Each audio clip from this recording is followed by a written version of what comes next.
shifters, entrepreneurs on the move, with your host, Amanda Barr, bringing you power-packed 15-minute conversations with entrepreneurs who share their stories of shifting in life and business to keep on the move. Welcome to the show. This is your host, Amanda Barr, and boy, do we have an incredible shifter with us today. I have Scott Newman. He's passionate about creating happy and healthy organizations and knows developing people and maintaining a strong culture are critical components of success. And he's fulfilling this by raising the standard with his sleek, modern, and minimalist standing desks and tables using dry erase glass surfaces and proudly made in the USA. Welcome to the show, Scott. How are you, Amanda? Thanks for having me. Oh, I'm so excited for today. You've got an incredible product and a great message. I would love to dive a little bit more into your world and find out how you got to where you are today. Well, Elevation Concepts just kind of came to be by chance. In a previous life, I was in the corporate world, and one day I was coaching and training some new employees, and I noticed that we're sitting there side by side at my desk, and then I'm getting up and I'm going and I'm writing on a whiteboard in my office, and it just seems like things didn't flow. And I like to stand up when I'm talking to people as opposed to sitting down. And obviously standing desks were starting to get mainstream, and then I kind of had that aha moment. I'm like, wouldn't it be cool if you had a standing desk that you could stand up and you could actually write on it so you don't have to go to the whiteboard? And then I thought, wait a second, why not a standing desk with a surface that you can write on? And then boom, that's where the idea came about. And I'd had another company, an armored car company, and we dealt with a lot of ballistic glass, so I was very, very familiar with glass. So I started experimenting and looking for vendors, and that's where the company was literally launched. And when it was launched as a side hustle. Wow. I love that. I'm a big fan of standing as well. I like to be able to sit when I want to sit and stand more often than not. And I like that you have that right because I'm a writer too. So being able to write on that whiteboard, incredible. So your slogan, though, I want to dive into this, is called Raising the Standard. And you say it's not just your slogan, it's your DNA. Can you tell us more about that? Yeah, for sure. So if I was going to design a product, I want it to be the best. I want to be a leader in the industry. And so when we started out on this journey, I wanted to build something that was really nice. And so I was like, let's raise the standard. So obviously raising height adjustable desk up and down, but the standard, and I wanted to meet and exceed the standard in the ergonomic space. And I feel like we've really done that. We spent a lot of time R&Ding different designs, different types of products, different surfaces. And so we really ended up with something that I'm proud to say looks like a piece of furniture.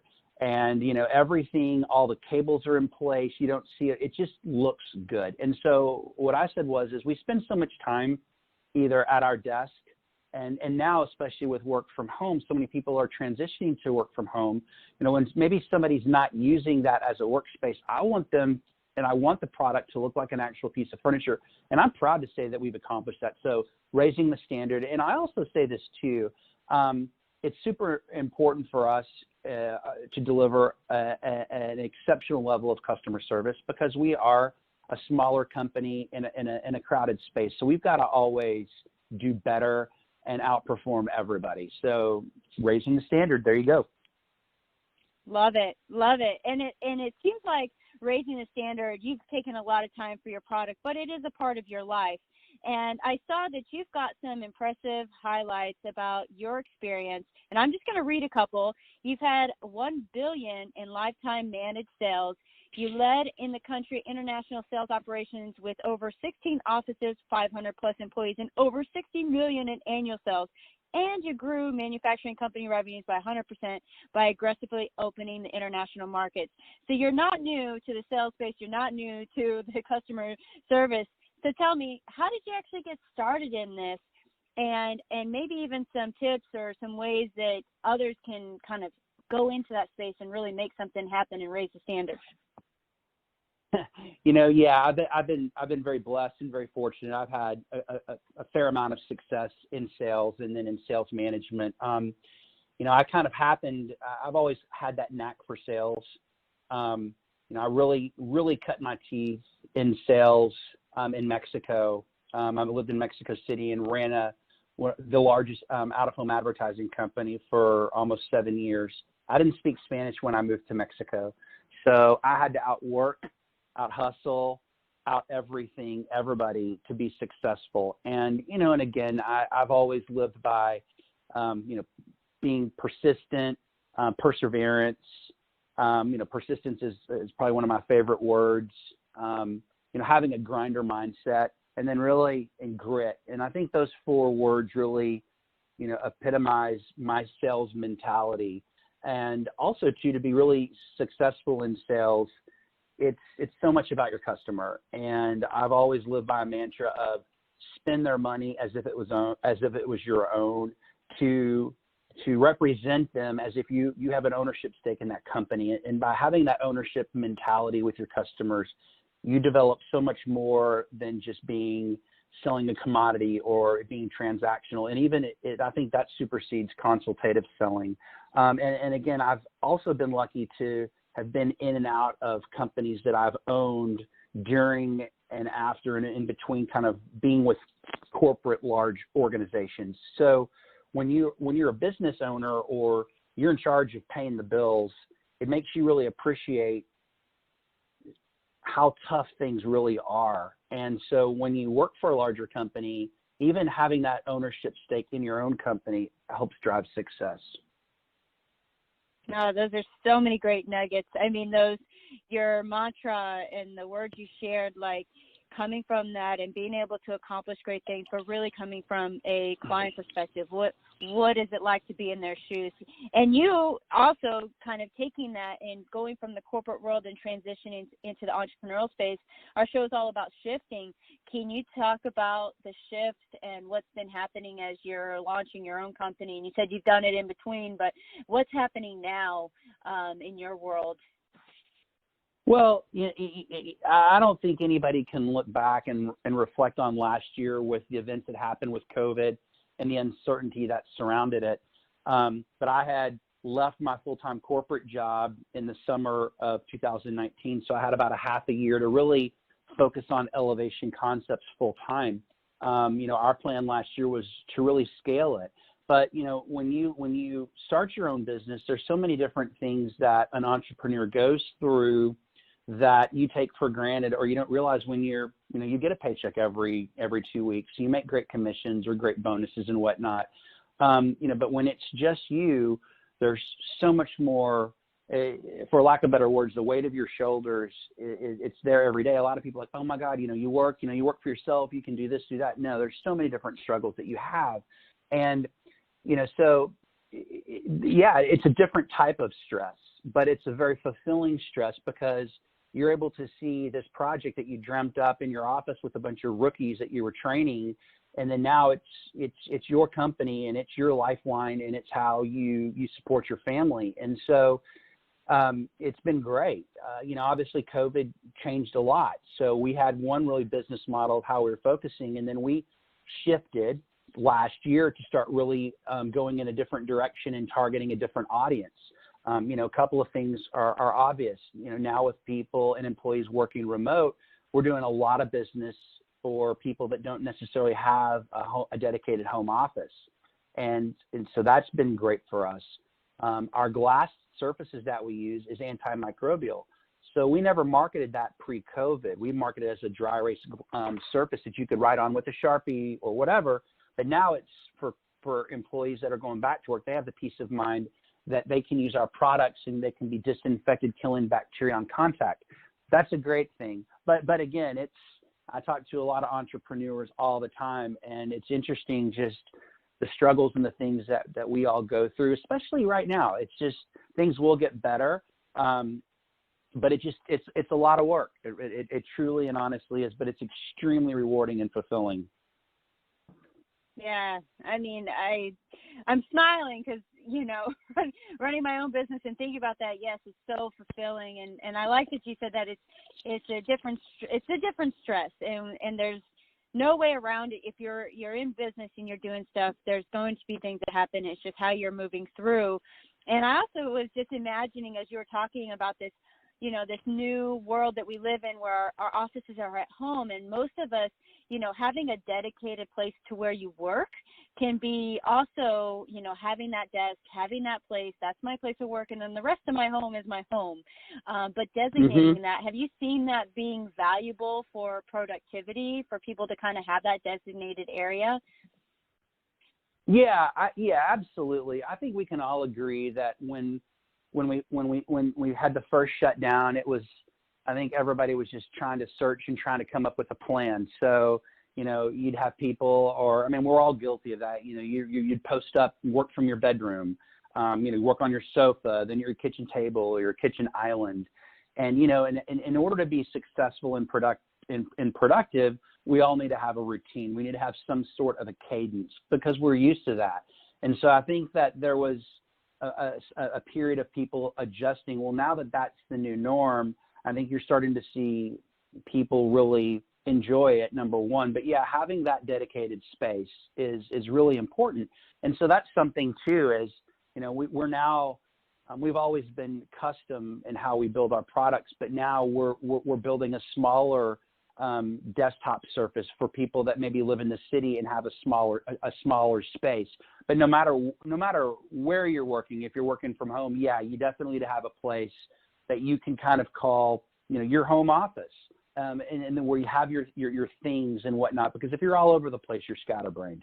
So we go in and something that we initially weren't doing, we were just delivering desks. Well, now what we'll do is we actually do in-home consultations, because we do a lot more than just standing desks. We supply turnkey office products, but there's a lot of people, you know, there's just little simple things like having your desk and having your office near a nice source of natural light, or little things like having plants around, just little things that you have at your office that kind of make you happy. And for lack of better words, establishing your happy place, because the companies and the managers for large corporations, now they're bogging people down with Zoom calls, and it feels like there's a touch of micromanaging that's going on too, because again, everybody still has to try to deliver sales results, keep a high level of productivity, but you want to make sure that your employees are happy, because if they're working from home and they're not happy and they're not being productive, they're probably doing something else. Yeah. And I like that you guys go that extra mile, and it shows how you're raising the standard to be able to come in and say, okay, you can position everything this way. By the way, for Zoom, I know it's very important what's behind you and what does that actually look like. So being able to set up a nice space, being able to feel comfortable in it, it just takes that confidence to the next level. And I think that's what people are looking for. How can I feel good, look good, sound good across the board, all at the same time. Now I'm interested because, you know, you've shifted into the entrepreneurial world, but is there anything that's gone or happened in your life that you've shifted, or things that have popped up that you'd like to share with us today? I would say really the aha moment was really coming up with the idea for Elevation Concepts. And, you know, again, I've always been extremely happy in a corporate setting. I've always enjoyed, you know, developing and growing great sales teams.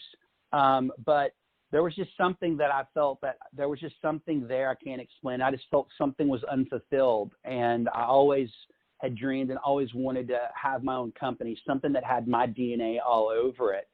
And I can't describe it. And it was something that just every night I just kept thinking about it. I couldn't stop thinking about it nonstop. And I was in the garage working on the product, and it was just fun. And and then at some point in time, I feel like that just kind of started to supersede what I was doing every day. And I felt that I was somewhat successful with what I was doing before. And so I guess the aha moment was, okay, I want to do this full time. And I'm telling you, it takes a lot of guts, because you put so much on the line. And I think, you know, I think as human beings, and as especially as a parent and a husband, when you're safe in a position, it's great. It's safe. And we like to be safe. By nature, change is very disruptive, and people don't want to move. They don't want to do a lot of things. And so don't get me wrong, it was certainly, there was a lot that was put into it. But then once you get off and you're like, yeah, okay, I jumped off, I'm in the deep end and I'm swimming. You know, I think then you look back and like, you're like, dang, why didn't I do this earlier?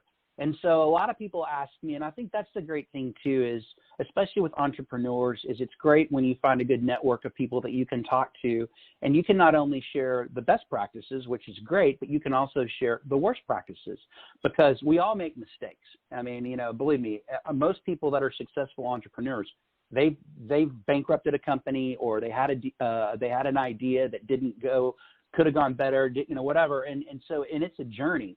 So I like to be able to share the good and the bad and the ugly. But I will say this, and I hope I'm answering your question okay, but if you ever have an idea and you're in a position to where you can go out and you can do that, when that idea takes root inside of you, it's not going anywhere. And that's when you need to make some serious decisions to do it and to chase those dreams. And I think that's great. My only I wouldn't say a regret would be that I didn't really focus on elevation earlier in the process, but I'm happy where I'm at today, and you can't look back. You can only get better tomorrow and the next day. But that would be really my aha moment. Thanks for sharing about that, and especially like all the different angles of it. I mean, I think there's a lot of people out there and those listening today that want to start something or have started something, and it may not be going like they thought. The expectation was it was supposed to be like this, and, you know, we can get wrapped up in our world, but when, like you said, taking that leap and really something you're really passionate about, it will drive you to make it become something, and you'll shift if you need to make it even better.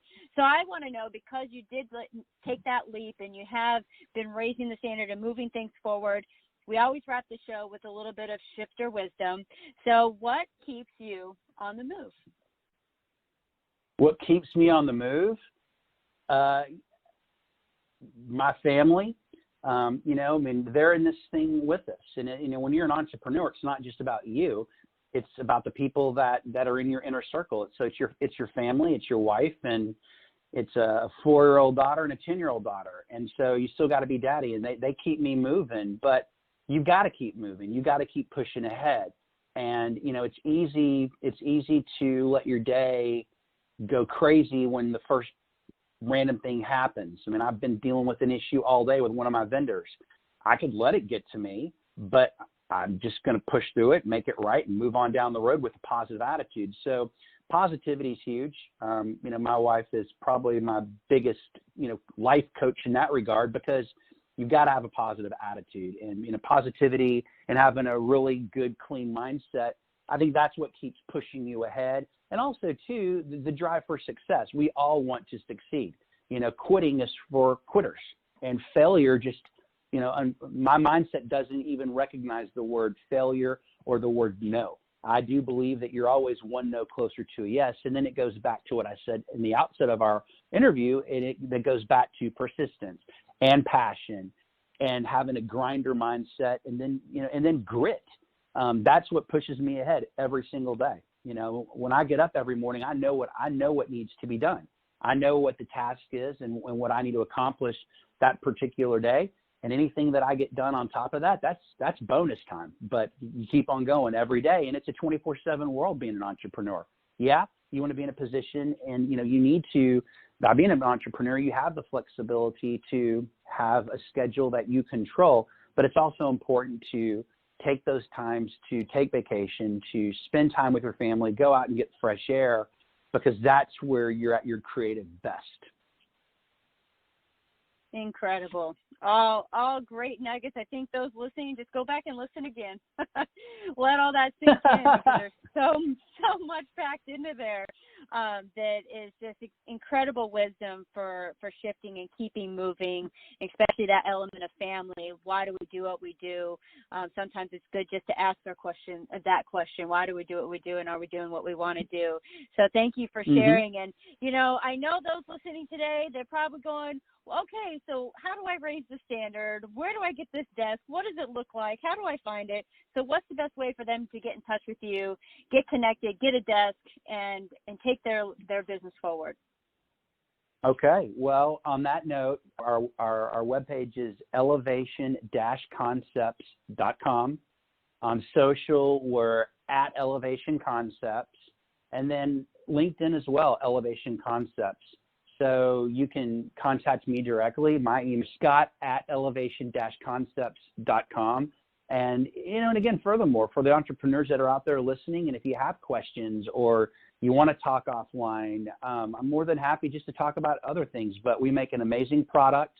As you said, Amanda, we're 100% made in USA, which I'm extremely proud about.